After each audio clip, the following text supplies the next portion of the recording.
2 buwang sanggol sa bayan ng President Manuel Rojas sa Zamboanga del Norte. Di umano, inatake raw ng aswang na nagkatawang aso.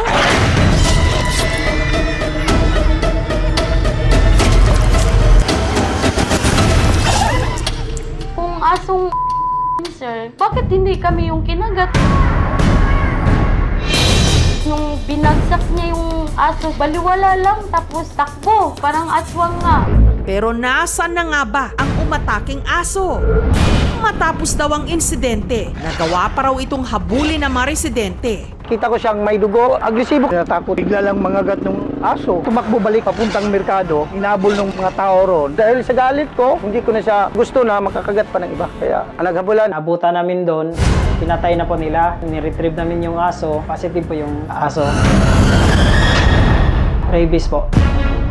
Dito namin inilibing yung katawan po ng aso. Wala pong nakakaalam kung kanino or saan siya galing. Stray animals talaga siya. Bihira sila mag-aaway unless provoked yan. Yung dog ay biglang kakaroon ng ibang ugali kung may pagkain. Kung may gatas, or biglang kung dinilaan niya tapos biglang nagising yung sanggol, yung nature ng dog pag nagulat ay kakagat yan. Maaari maisip ng pet na yung sanggol ay pwedeng ibang hayop. Always is observe the dog for 14 days. Kasi kung rabid yan, in the next few days patayan. Response to kill the dog, no. Always talaga kami nagkakandak ng vaccination. Sa LGU naman, ginagawa naman din namin yung part. Sana magkaroon kami ng dog pound for sa stray animals.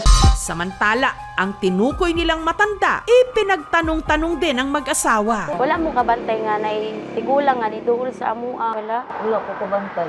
Ang paniniwala ng ating mga ninuno, ang aswang ay nagbabago ng anyo at ito nananakit at kumakain ng mga tao. Dala-dala nila yung kanilang mga malalim na paniniwala na karamihan sa mga nangyayari sa kanila ay elemental at hindi maipapaliwanag ng sensya. Sa pagkakataon to, pinapaniwalaan nila kung ano yung nararamdaman at nakikita nila. Dito po sa lugar namin, wala pong senaryo na may aswang talaga. Ngayon lang ako naka-experience na yung bata kinagat ng aso. Hindi naman po namin sila pinipilit, sir, na maniwala na aswang yun. Kasi wala naman po talaga sila sa time na pumunta dun yung aso.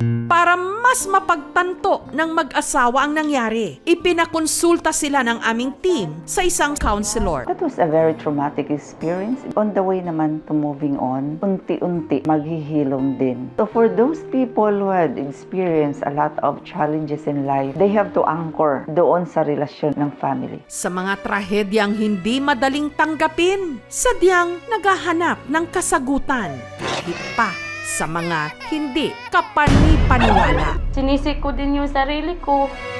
Kung nasan ka man ngayon, na nawarin mo kami ni Papa mo. Hindi ka namin naligtas. Malaman ka namin, nak. Namimiss na kita, nak.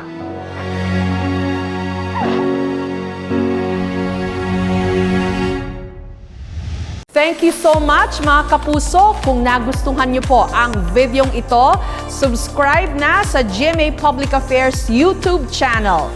Don't forget to hit the bell button for our latest updates.